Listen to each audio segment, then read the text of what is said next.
kọ́lọ̀ mọ́ jẹ́ ká kó sí ọ̀ní mi sọ a ìyẹn Yorùbá ó tó sọ bí òwe ìyẹn ọ̀yàn bá mi wò mí mọ́bìnú mo mi pòwe Yorùbá wí ọ̀ní mi sọ àzìn ẹni tó ń sọ ẹ̀gbọ́n tó ẹni omi sọ ẹni tó ń sọ báyìí kò gbọ́n tó ẹni tó ń sọ Ọlọ́run jẹ́ ká kó sí páńpẹ́ ayé obìnrin lèmi náà o méjèèjì ọmọ ọdún mélòó ni mí ṣùgbọ́n àtàpátá dìde dẹ̀ ni mí kí a bá mi pè nǹkan ní àti àpáta dìde nílẹ̀ Yorùbá gbogbo rẹ̀ alámọ̀ ìtumọ̀ ẹ̀ bí mo ṣe wà yí gan when I was 11 years old ìgbà tí mo wà ní 9 years ní dáàdì mi ti kú àwa 5 lọ́wọ́ ọmọ mi láì ṣiṣẹ́ nígbà tí mo wà ní 11 years old bí èèyàn kan bí ọ̀nkú ládùúgbò ni wọ́n dàgbà gan wọ́n máa ń travel wọ́n máa dé máa fún wa ní nǹkan mọ́ mi wá ní kí n lọ bẹ́ẹ̀ nìyẹn kí n lọ bá tú ilé ẹ̀ ṣe lọ́jọ́ kan mo dẹ̀ ṣe ń yọ ọmú bọ̀. That man want to rape me that day. I need to shout. Tí mo tì wọ́n as old as I am ẹni tí mo bá sọ̀rọ̀ ẹ̀ kò ń ṣe ọ̀rọ̀ bíi 30 years nígbà yẹn ò sí 11 years mi èmi tí mo dẹ̀ jẹ́ 11 years old nígbà yẹn mo mọ̀ pé ó yẹ kí n pariwo kò sí ẹni and to the glory of God ẹnìkan ló wà nulẹ̀ but tí tùgbẹ́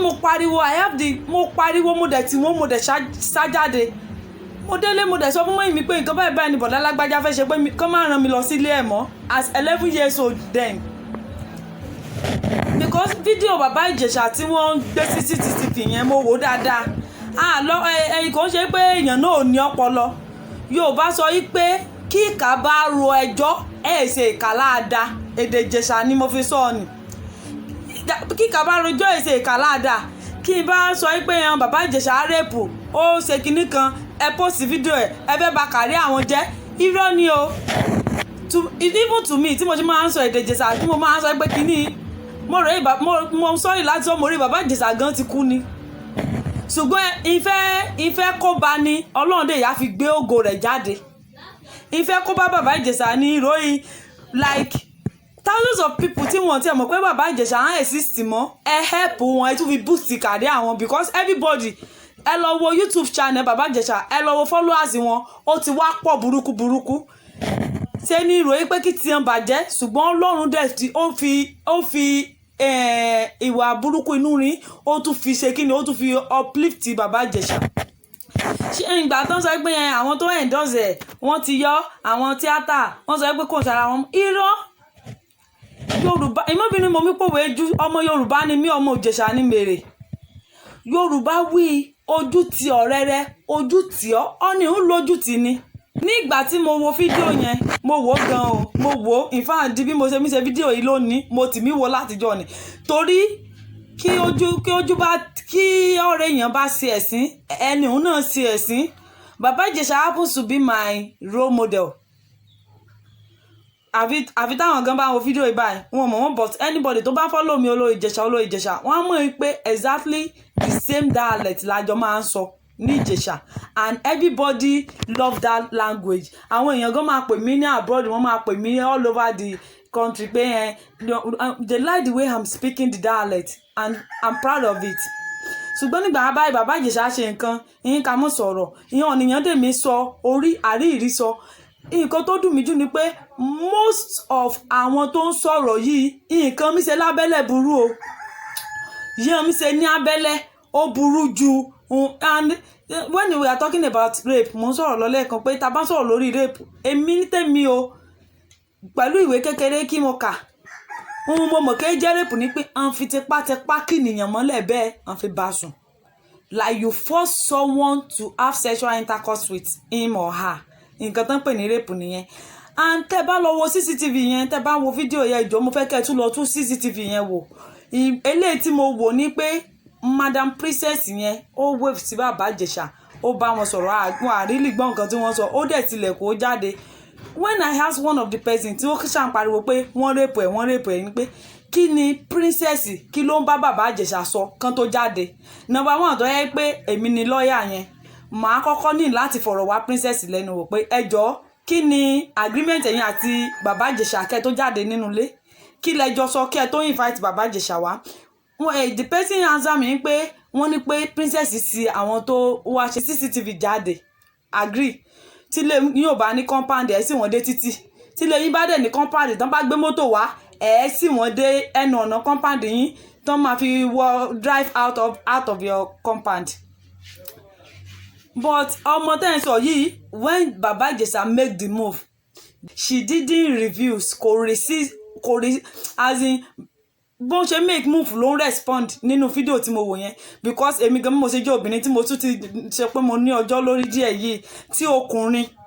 kò sí bó ṣe lè jẹ́ láyé ẹ kó fọwọ́ kàn mí kí n má like ẹ máa gbáwọ̀ ìdànù pé what's the meaning of this nonsense talk less of ọmọ yẹn.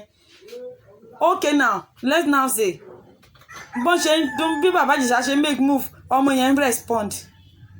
The lady was the one that stood up and went inside, not like Baba Ijesha carry her. Gbogbo èmi ti tèmi o, àwọn èèyàn ò fẹ́ believe pé set up ni. Let's now assume pé nǹkan tí Baba Ijesha ó ṣe ò dáa. A lè make mention, even to me personally, mo lè make mention àwọn 50 years and above ní country tí wọ́n fẹ́ under 20, tí wọ́n jẹ́ olówó, tí wọ́n jẹ́ ọlọ́lá, tí wọ́n dẹ̀ ń fẹ́ wọn, tán marry wọn legally, tán dẹ̀ ti up to 50 years. Kí má kàn máa dárúkọ online. So ẹ wá sọ pé Baba Ijesha kéré sọmọ yẹn wà sọtẹ ó ṣe kinní kan ẹjọ́ àwọn bàbá àgbàlagbà yẹn tí wọ́n ń fẹ́ àwọn ọmọ under 20 yẹn ńkọ́ àwọn ọmọ under 30 under 20 yẹn tán dẹ̀ ṣe wedding pẹ̀lú wọn tán dẹ̀ bímọ fún wọn. Now ẹ̀yin èèyàn wa ṣe rí mo ti sọ nǹkan kan lẹ́ẹ̀kan pé Yorùbá sọ pé kí ká bá ro ẹjọ́ èsè ìkàláàdá nígbà kí hàn yí Baba Ijesha torí mo máa ń láì kí n rí evidence kí n tó sọ̀rọ̀ ìgbà táwọn èèyàn ti disturb mi látọjọ́ olórí Ijesha èèyàn Ráolúrin àwọn kan ní pé Baba Ijesha àyè ṣe Ráolúria kí ẹ bá ṣe Ráolúria ó rí ẹ in fact àwọn student tó wá school ní Ijesha land ẹ lọ interview wọn ó lè gbọ́ èdè yẹn hardly ó lè sọ tó o bá fẹ́ sọ pé o fẹ́ máa sọ èdè Ijesha bí mo ṣe mí sọ wàá máa commit blunders tó pọ̀ and ẹni tí ò bá ṣe ọmọ Ijesha tí wọ́n bí sílẹ̀ Ijesha tó mú mi ilẹ̀ Ijesha ẹ lè máa sọ èdè Ijesha lẹ́nu bí mo ṣe mí sọ bí Baba Ijesha ṣe sọ ni so gbogbo ní kí mi ṣe Baba Ijesha àṣẹ òrà ilẹ̀ Ijesha ẹ kàn má máa sọ àrí ìdísọ mọ́ ṣe ti gbọ́ èyí sí in fact kan gbé ọmọ wá láti ìdálẹ́gan kégbélẹ̀ Ijesha ké bá mu omi ilẹ̀ Ijesha ké èsì ra Ijesha á wà difficult fún láti máa sọ èdè Ijesha lẹ́nu èdè Ijesha àti English lè kọ́ kí lè máa sọ and then àmọ́ so nǹkan tẹ́mi máa sọ ń tèmi ni pé it's not like pé I'm in support of pé wọ́n rape o say no to rape if anybody rape in fact èmi gan máa kọ́kọ́ ṣe ìdájọ́ ọwọ́ mi fẹ́ nìyẹn but with the ẹ̀sùn tí wọ́n fi kan Baba Ijesha yìí ẹjọ́ ẹ share fídíò yẹn àwọn tí wọ́n fẹ̀sùn kàn wọ́n but if we are talking about rape Baba Ijesha ò rape ọmọ yẹn gbogbo nǹkan tí Baba Ijesha ń ṣe fún ọmọ yẹn gbogbo yẹn lọ́mọ yẹn ló ń respond sí èmi dẹ̀ lélẹ́yìí gan bí mo ṣe rí ní àtìgbà mo ti wà ní kékeré ọ lè fọwọ́ kàn mí rádaràda hàn bí ọ̀dà kò fọwọ́ kàn mí kí agbára ń bá lé pé ọmọ àpè yẹn rádùúgbò kí wọn bá mi dá sí i tọ́kílẹ̀ sọ pé ọmọ tó mọ̀ yín pé màmá òun sí àwọn tó ṣe CCTV bọ́ síta tí ó ṣe pé wọ́n travel woman yẹn ò travel kò ń ṣe pé ó lọ sọ́jà ó sì jáde ní compound kò wá ní pariwo àti princess àti àwọn tó wá ṣe CCTV you really need a lot of work to do over this case. A máa béèrè lọ́wọ́ ọmọ yẹn ẹjọ́ mi ò kọ́ yín ṣe yín ò but you just have to ask the girl ẹ máa interrogate ẹ máa béèrè lọ́wọ́ ẹ pé kí ni nǹkan tí princess àti ẹ ti jọ sọ kí Baba Ijesha tó arrive and secondly is that when she know that Baba Ijesha she doesn't want what Baba Ijesha want to did to her why she can shout to ask for help wọ́n sọ tó ẹjọ́ ẹ̀yin ọmọ Nàìjíríà ìmọ̀kàn jẹ́ ká máa rí i pé dá nǹkan àwọn tó make ẹ ti make ẹ ní the video Baba Ijesha the bloggers are making money and you are carrying fake information fake rumour èmi kan tẹ́mi kan máa sọ tí màá fi bẹ̀yìn ìjọ yẹn ra olé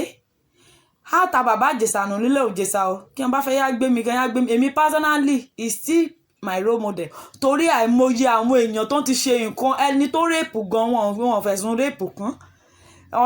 yes ó fall sí trap but definitely there is something between Baba Ijesha that lady and the princess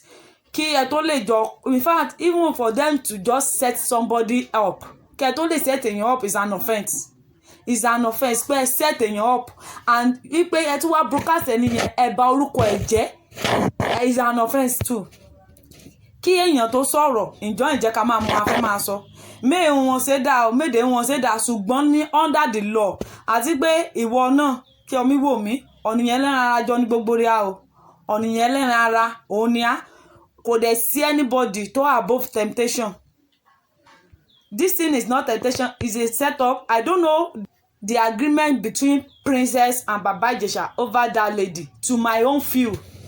wọ́n ti jọ sọ̀rọ̀ lórí ọmọ yẹn kó tó di pé Princess jáde. Baba Ijesha ò kàn mọ̀ pé Princess ní another plan fóun ni. Either kó jẹ́ pé that lady in question now ọmọ yẹn gangan ó ní láti come up nínú nǹkan tá à ń sọ yìí. Ó ní láti sọ nǹkan tí Princess tóun àti Princess jọ agree kó tó di pé ó gbà láti fi sọ ara ẹ̀dá victim tí Baba Ijesha ń kó sí. We really have a lot to do over this case. Ẹ jọ̀ọ́, I'm not a lawyer, but to the little that I náà ń learn in school tá a borrow course wọn, and more, I believe that lawyer can do more. Even the police can do better than the nǹkan tí mò ń rò. And a lot of people have one or two things to say, but they just don't want to talk because they want you to work. All eyes on you guys now. All eyes on you. We want you to work. That's why we keep quiet. Ẹ̀yin tẹ̀dẹ̀ ń sọ pé mi ò sọ̀rọ̀ pé bóyá ojú ń tì mí pé bóyá torí bẹ́ẹ̀ ni méje ṣe fídíò mọ́ lẹ́nu ọjọ́ mẹ́ta. Olórí Ijesha sì wà lórí Facebook o. Latest Yorùbá TV lórí YouTube. Olórí Ijesha lórí Instagram, lórí TikTok, lórí Visket. Mo sì wà lórí Twitter. Olórí Ijesha wà. Mo ṣe fídíò mi. Baba Ijesha náà dẹ̀ ń go wọ́n upgrade wọ́n as in Ọlọ́run gbé wọn ga ojoojúmọ́ ni wọ́n ní gbéga sí. Everybody know the truth about this case. You know, you hear? Everybody know the truth. In pé kinní kan yẹn he didn't assault her because téèyàn bí mo ṣe wà yìí téèyàn bá sọ pé ọmọ ẹ̀ ti tó ilé mo lè sọ fún pé what nonsense. Yes, mo lè sọ tí mo mọ̀ pé mom sí mi wà around tí mo mọ̀ pé wọ́n sá lọ. Tó bá tẹ̀ jẹ́ pé dájú ẹ̀ ló wà around a lè sọ pé bàbá yẹn bá kò fẹ́ sọ̀rọ̀ bọ ìyá láyé yìí kí èèyàn wá bí kan èèyàn lè dáràn sílẹ̀ pé mọ́mì mi wà around talk less of pé èèyàn fẹ́ so there between the Princess Baba Ijesha and this lady you really have a lot of work to do. Nigeria police and the lawyers in charge of this case. Ẹ jọ̀ọ́, we really want to, Nigeria people want to know the real facts. We want to know what is behind the camera ní CCTV yẹn because Baba Ijesha fọ́ọ̀sì ẹ̀ fún rẹ̀ ló rìn wọlé fún rẹ̀ ló ṣe gbogbo ẹ̀ wọ́n jọ ń sọ̀rọ̀ àkàngbọ́n nǹkan tó ń sọ ni before the Princess see of those CCTV workers wọ́n mọ̀ ó sì ṣe bóyá nǹkan mi bóyá whatever. Princess àti Baba Ijesha ó ní nǹkan kan tí wọ́n jọ ń fà lórí ọmọ yẹn and láàrin Baba Ijesha Princess àtọmọ yẹn wọ́n jọ ní deal bóyá àwọn méjèèjì we don't know but we really need to find out nǹkan tó wà nídìí ọ̀rọ̀ ẹ̀ bọ̀yìn pé Baba Ijesha ṣe gíní kan ẹ jẹ́ ká wò ó tọ̀rọ̀ ṣé ẹ rí gbogbo wọn ṣe ọ̀nà family mi nínú ni Baba Ijesha kan lè jẹ́ ọmọ Ijesha yes mẹ́mọ̀ specific ìlú ó tẹ̀ á mo sá mọ̀ Ijesha ní gbogbo rẹ̀ àjọ sọ and this Princess mi ò mọ̀ wọ́n online náà láti jọ ń gbọ́ pé nǹkan báyìí ló ṣẹlẹ̀ tí wọ́n fi and this particular lady I don't really know her but what I know is that we need the truth. Ibi tá a ti máa mọ̀ pé àwọn Nigeria police wọ́n ń ṣiṣẹ́ wọn bí iṣẹ́ ìbẹ̀ládé. Ibi tá a ti máa mọ̀ yìí pé àwọn lawyer they are really working hard and harder ìbẹ̀ládé because we want to know what is behind the scene and we are following the case of Baba Ijesha 24 hours ibẹ̀ lójú wa wà. Thank you for watching. Please let us share the video. Let everybody know our mind. Èmi ti tèmi o mi ò bu anybody mi ò sọ̀rọ̀ sí anybody mi ò bá anybody jà gbogbo wọn ní èèyàn wa we are all one. Nigeria are one. Ẹ má jẹ́ ká máa bára wa jà lórí issue kan eléyìí tó burú ju eléyìí lọ ti ṣẹlẹ̀. People are setting others up tí ẹ̀mí àwọn yẹn dẹ̀ ń bọ́ sí. Adúpẹ́ pé ẹ̀mí Baba Ijesha tiẹ̀ tí ì bọ́ sí. Adúpẹ́ pé rape náà tiẹ̀ fi sọ ẹ̀yàn náà offence náà fi kàn wọ́n sọ pé ó pààyàn tán bá rí pé bóyá wọ́n ti pa gẹ́yẹn gan síbẹ̀ tó kàn fọ́ọ̀sì trap nǹkan spiritually tán bá ti pa tó kàn fọ́ọ̀sì trap nǹkan but we still thank God, we bless God pé kò ń ṣe pé killing kò ń ṣe pé crime pé kíní is just a rape offence and we know that this thing is not rape. When we are talking about rape nǹkan tá mean by rape ni pé ó fi tipátipá báyàn sùn bọ̀ tó ò mú bọn lọ́wọ́ ò má dá lọ́wọ́ ò mọ́bẹ lọ́wọ́ èèyàn dẹ̀ dìde ẹjọ́ sọ̀rọ̀ ó dẹ̀ wọnú yàrá lọ ọ̀rọ̀ yín ti wọ̀ ní o ọ̀rọ̀ wọ̀ lè jẹ́ bẹ́ẹ̀. Thanks for watching. Let's share the video please. We one Nigeria, one nation. Please, there is no country. Don't let us argue. Don't let us fight. We will truly get to the root of this matter. kò sí pé orúkọ bàbá Ìjẹ̀ṣà ò bàjẹ́ tó bá yẹ pé fẹ́ bà lórúkọ jẹ́ image ò tarnish bàbá Ìjẹ̀ṣà. Even I'll be happy if you can watch this video after everything has been settled. We love you die kò sí nǹkan tó lè ṣe ẹ́, and it's not even only for bàbá Ìjẹ̀ṣà, for all Nigerians tó bá yẹ pé wọ́n rò bóyá wọ́n lè set yín. A lot of life ló ti lọ sí pé wọ́n set èèyàn up. Ẹlòmíì wọ́n á ti pààyàn sí lọ́rùn kò ní mọ̀, ẹlòmíì wọ́n á kó ba life tí ò dẹ̀ ní bọ́m̀bẹ̀ bọ́ adúpẹ́ pé eléyà bàbá Ìjẹ̀ṣà máa bọ́m̀bẹ̀, and we are really praying hard for you and we are working. Ojú wa ń bá gbogbo nǹkan tó bá ń ṣe lọ ní country. God bless you. God bless those that share the video. God bless those that comment nicely to the video. We don't need your comments. Tó bá mọ̀ pé o ní ọ̀rọ̀ gidi tó fẹ́ sọ lórí ọ̀rọ̀ yìí, a sọ pé nǹkan tó ṣe dáa, a sọ pé nǹkan tó ṣe ò dáa, but nǹkan tẹ́mi kàn fẹ́ sọ reference tẹ́mi máa make sí pé wọ́n ní pọ́mọ yẹn kéré ni pé a ti rí àwọn bàbá 70 years old ní country yìí tí wọ́n dẹ̀ marry under 30 years, tí wọ́n fọ́mọ 20 years, tí wọ́n fọ́mọ 18 years in this same country tí ó dẹ̀ sí nǹkan kan tó tẹ̀yìn ẹ̀ wá. So ipò ọmọ yẹn ọ̀rọ̀ wọn ló wọ̀. We don't know the real age of that lady. Tá a bá fẹ́ mọ rí age a máa dé. In fact àwọn ìpín wà tí wọ́n really working hard just pé orúkọ bàbá Ìjẹ̀ṣà má bàjẹ́ bọ̀ orúkọ wọn ò bàjẹ́ torí ojú ti ọ̀rẹ́ rẹ ojú ti ọ́ lójú ti ni. Wọ́n dẹ̀ sọ pé kò ní burúburú láyé kó má kó èèyàn kan mọ́yàn, kò ń ṣe èèyàn kan ló kù mọ́ bàbá Ìjẹ̀ṣà. We still have 75% people supporting him and 15% they are still waiting for the real fact before they can support or they can put themselves out of this issue. So Baba Ìjẹ̀ṣà, you are still winning. You will not die and nothing will happen to you. We bless God that it's just a rape offense, not like one pààyàn sí ẹ lọ́rùn. Thank God for that. Bó ṣe máa ń set èèyàn up ní country nìyẹn. A lot of life ni wọ́n ti kú sí, a lot of life náà ti bàjẹ́ lórí pé wọ́n set èèyàn up. Mi mọ nǹkan tẹ́ fẹ́ gbà lórí kẹ́ máa set èèyàn up. And also àwọn èèyàn kan sọ pé fídíò ibi tí bàbá Ìjẹ̀ṣà tó ti ń bẹ princess pé kó jọ kó má fẹ́ sí wọn. Ìwọ gan tí o lórúkọ rárá, tí o celeb, tó o ṣe anything, téèyàn bá sọ pé òun fẹ́ post fídíò ẹ sí social media, number one o ṣe kíní yẹn o ṣé wàá kọ́kọ́ máa bẹ nìyẹn pé jọ mo fọlọ́run bẹ́ẹ̀ máa upload fídíò mi. Wàá kọ́kọ́ máa bẹ just to protect your whole image. Ó jẹ́ òótọ́ ó jẹ́ irọ́ ni okay now fídíò ti go viral. Ó jẹ́ òótọ́ ó jẹ́ irọ́ ni báyìí àfàwọn tó bá yẹ pé wọ́n ń ṣe gbọ́ ìsọ̀ yìí tó fẹ́ mọ real fact about this case nìkan ló máa mọ̀ pé nǹkan tó wà nílẹ̀ is a set up, nǹkan tó wà nílẹ̀ ó ní nǹkan tó behind it wọ́n ní. But thousands of people no ti gbé fídíò yẹn lọ tí wọ́n ti ẹ̀ mọ̀ tó ṣe à ń sọ pé see what happened to Baba Ìjẹ̀ṣà. That's why he's pleading. That's why he was pleading inside that video. Wípé please jọ ìyẹn sọ pé kí ni mo ṣe fẹ́ kò sí nǹkan tí celebrity fẹ́ ṣe ní aspect yẹn. Àwọn tí wọ́n jẹ́ celeb ní country náà lè máa sọ a lot of things na àwọn celeb yẹn gbà mọ́ra bọ́ṣẹ̀ wọ̀nyẹn tó jẹ́ pé tó bá yẹ pé normal being tí ì ṣe celebrity ni tó máa change ẹ̀ fún wọn. Bẹ́ẹ̀ lómi ìṣá máa wá bó ṣe máa force trap tó máa lè fi ba image ẹ̀ jẹ́, bó ṣe máa force trap tó máa lè fi ba career ẹ̀ jẹ́. That's the reason why tí ó fi ń bẹ̀bẹ̀ nínú fídíò yẹn pé kó jọ ẹ máa rí pé gbogbo nǹkan tí girl yẹn tí lady princess yẹn tí gbogbo nǹkan tí woman yẹn ń sọ Baba Ìjẹ̀ṣà sáà ń bẹ̀bẹ̀ ni pé kó jọ because kò fẹ́ kí ó ba image òun jẹ́ kó ba career òun jẹ́. Why tó ṣe jẹ́ fídíò ló ṣe? Why tí ó ṣe jókòó kan settle ẹ̀? Why tí ó ṣe jẹ́ pé ọlọ́pàá ló pè dàrẹ́? No, a lot of questions ló germinate ní mind àwọn èèyàn, but we just wait for the truth to reveal itself.